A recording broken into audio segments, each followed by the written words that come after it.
de saluer avec beaucoup de déférence, beaucoup de respect, le président du parti, le président Thomas Boni Yahi, qui se donne corps et âme afin que notre parti puisse rester debout et aller de l'avant.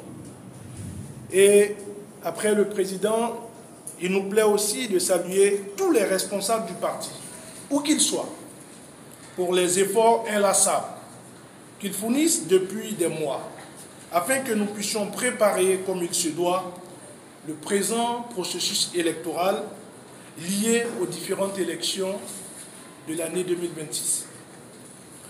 Le Parti Les Démocrates fait face aujourd'hui au déchaînement du rouleau compresseur d'exclusion du régime dit de la rupture. Il ne sera ni superflu, ni rébarbatif de rappeler qu'après l'entrée du Parti Les Démocrates au Parlement en 2023, le régime dit de la rupture n'a plus réussi à utiliser notre Assemblée nationale comme en 2019 comme une simple boîte d'exécution au gré de ses humeurs, de ses caprices et de ses dérapages. Ainsi, après l'entrée du Parti Les Démocrates au Parlement, le régime dit de la rupture, dis-je, a changé les tests électoraux, en l'occurrence le code électoral, afin non seulement de corser les conditions d'éligibilité, mais également de donner plus de pouvoir aux agents de l'administration publique dans la délivrance de certaines pièces indispensables dans la constitution des dossiers de candidature. Ainsi, le régime, pour exclure son principal concurrent, à savoir le Parti Les Démocrates, actionne simplement les cadres de l'administration publique pour la confiscation des dites pièces. Tout est mis en œuvre afin que le Parti Les Démocrates ne soit ni à l'élection présidentielle, ni à l'élection communale. Et quant aux élections législatives, il jure que le Parti Les Démocrates ne pourra pas à lui tout seul avoir 20% dans les 24 circonscriptions électorales sans auparavant avoir fait un maléfique accord de coalition parlementaire avec les partis politiques soumis au diktat du régime en place. Le Parti Les Démocrates le dit haut et fort. Nous n'avons mené aucune démarche pour un accord de gouvernance ni pour un accord de coalition parlementaire. Que cela soit clair dans l'esprit des uns et des autres. Le Parti Les Démocrates refuse de prendre acte de cette décision de la Commission électorale nationale autonome et rejette avec la dernière vigueur cette décision inique et injuste d'une commission électorale nationale boiteuse et aux ordres qui tentent de nous exclure de l'élection communale. Le Parti Les Démocrates est le seul parti politique en République du Bénin à avoir accompli les formalités comme il se doit dans le présent processus électoral concernant l'élection communale. Notre parti, plus que tout autre parti en lice, est le seul parti à avoir utilisé la plateforme de la Commission électorale nationale autonome pour l'insertion de nos candidats. Nous avons couvert les 3630 positions couvrant les 546 arrondissements du pays à la phase de dépôt des dossiers de candidature. Que cela soit clair pour tous. Nous avons 546 arrondissements en République du Bénin sur les 77 communes et les 546 arrondissements donnent 3630 positions en titulaire comme en suppléant. Et nous sommes les seuls à les avoir remplies sur l'ensemble du territoire national. Que cela soit clair. Et donc, un peu moins de 29 000 pièces ont été fournies pour les plus de 3630 positions à couvrir. Alors là, c'est le moment pour moi de saluer ces jeunes hommes et ces jeunes femmes qui, de jour comme de nuit, se sont battus au sein du siège. Sur l'ensemble d'environ 29 000 pièces, des observations nous ont été faites seulement sur 473 pièces. Pendant ce temps, Un parti comme Moël Béné a eu des observations sur 21 000 pièces. Je ne sais pas si on dit 21 000 ou 21 000 pièces. Nous avons déposé 29 000 pièces environ. Nous avons eu des observations sur seulement 473 pièces. Moël Béné a déposé, supposons les 29 000, mais ils ont eu des observations sur 21 000 pièces. Donc vous comprenez que ce n'est pas le même niveau. Quant à l'Union progressiste, le Renouveau et le Bloc républicain, sans parler des FCBE, ils sont ressortis avec des cartons d'observation. Ceux qui étaient présents à la Sénat peuvent confirmer ce que j'ai dit.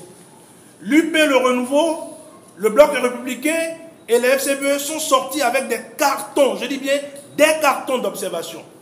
Pendant ce temps, nous n'avons reçu qu'une simple chemise dossier d'observation.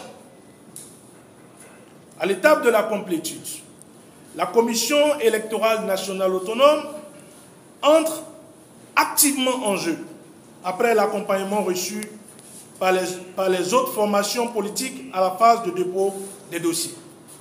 Pour réussir son dessein, je dirais son dessein maléfique, la Commission électorale nationale autonome prend position ouvertement et arbitrairement, se soumet aux pressions et décide, et tente, je vais dire, de nous exclure de la course pour l'élection communale. C'est une tentative parce que nous ne sommes pas encore exclus. Ils n'en ont pas les moyens. En effet, lors de la prise des clés de positionnement de chaque formation politique à la Commission électorale nationale autonome, lors du dépôt des dossiers de candidature, en dehors du parti Les Démocrates, toutes les autres formations politiques avaient des candidats non électeurs. Leur liste devrait être purement et simplement rejetée à cette étape. Ils ne devraient même pas avoir un récépissé provisoire. Mais des faveurs leur ont été concédées afin de leur permettre de changer les candidats en violation flagrante des dispositions du Code électoral. Le parti Les Démocrates tire la sonnette d'alarme, interpelle la communauté internationale sur la volonté d'exclusion du principal, sur les tentatives, je vais dire, d'exclusion du principal parti d'opposition et condamne la position de la Commission électorale nationale autonome et ses membres qui ont pris position pour leur formation politique d'origine. Car vous n'êtes pas sans savoir que cette Commission électorale nationale autonome, ses représentants sont curieusement, ils proviennent curieusement des trois partis. UP le Renouveau, le Bloc républicain et les FCBE, l'appendice du pouvoir. Des observations qui nous ont été faites, que nous avions l'obligation de régler en 72 heures. Le Parti Les Démocrates a tout mis en œuvre pour que nous puissions être à jour. Seulement, que pour certaines pièces, comme les quitus fiscaux, quelques 7 cas de nationalité, alors que les nôtres avaient déjà reçu des notifications pour le retrait de ces dites pièces, l'administration publique, sachant très bien que nous étions pris dans un étau de 112 heures, a refusé de distribuer les pièces qui pourtant étaient déjà prêtes. Je vais repréciser. Parmi les quelques observations qui nous ont été faites, ceux qui étaient sur nos listes avaient déjà reçu les notifications que les documents étaient prêts. Et alors que l'administration devait faire diligence pour leur remettre les dossiers, parce qu'ils savaient que nous étions sous le taux des 72 heures, ils sont restés sur les documents. Ils ont refusé de délivrer les documents qui étaient déjà prêts et déjà imprimés. Nos candidats et mandataires ont été intimidés. Malheureusement, certains arrêtés. Le jeudi 6 novembre 2025, nos mandataires et même des candidats présents à la direction des impôts se sont vus refuser la remise des quitus. Ce refus s'est poursuivi jusqu'au vendredi 7 novembre 2025, après 14h03, heure limite de dépôt de la complétude au niveau de la Commission électorale nationale autonome. Pendant ce temps, un parti comme les FCBE, qui était déjà hors délai des 112 heures, s'est vu accorder de nombreuses faveurs La Commission électorale nationale autonome leur a permis de recevoir des compléments de dossiers jusqu'au samedi, pendant qu'ils n'étaient plus dans le délai. Un constat d'huissier a été fait à ce propos et l'attention du président de la Sénat a été attirée parce que nous les avons pris la main dans le sac. Alors qu'ils étaient hors délai, on les a vus à la Sénat en train de faire des compléments. Nous avons appelé nos huissiers pour faire le constat et nous avons attiré l'attention. Qui était déjà hors délai des 112 heures, s'est vu accorder de nombreuses faveurs. La Commission électorale nationale autonome leur a permis de recevoir des compléments de dossiers jusqu'au samedi, pendant qu'ils n'étaient plus dans le délai. Un constat d'huissier a été fait à ce propos et l'attention du président de la Sénat a été attirée parce que nous les avons pris la main dans le sac. Alors qu'ils étaient hors délai, on les a vus à la Sénat en train de faire des compléments.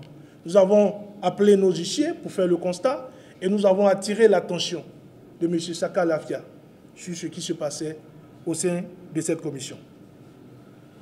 À l'heure même où nous vous parlons, les FCV sont encore à la Sénat en train de procéder à des réajustements et des compléments de dossiers et des pièces manquantes. Mais pendant ce temps, la Sénat les a déjà déclarés retenus. On les a déjà déclarés retenus. Et ils continuent jusqu'à l'heure où je vous parle de compléter et de faire des réajustements. Qu'ils n'oublient pas que ceux qui sont au niveau de la Sénat sont aussi des Béninois, qui ont des parents, qui ont des amis. Et nous savons tout ce qui se passe à l'heure où je vous parle au niveau de cette Sénat. Le Parti Les Démocrates regrette le 2 poids 2 mesures et condamne l'influence inacceptable de ce régime sur les institutions chargées d'organiser les élections dans notre pays. Ce que nous apprenons se met progressivement en place, à savoir l'exclusion du principal parti d'opposition de toutes les compétitions électorales. C'est le lieu pour nous, pour fortifier et pour vous montrer que nous sommes dans la vérité, d'appeler à un audit de tous les dossiers des partis politiques en compétition à la Sénat, afin d'éclairer l'opinion nationale et internationale sur le jeu flou de cette Commission électorale nationale autonome. Donc nous appelons à un audit. Il faut auditer ce qui se passe à l'heure où je vous parle au niveau de la Sénat. Le Parti Les Démocrates réaffirme sa volonté de compétir à toutes les élections et se battra pour que cela soit une réalité. Nous rejetons cette malheureuse décision de la Commission électorale nationale autonome et nous saisissons toutes les voies de recours afin que la vérité soit connue. Dieu garde et bénisse le Bénin. Je vous remercie.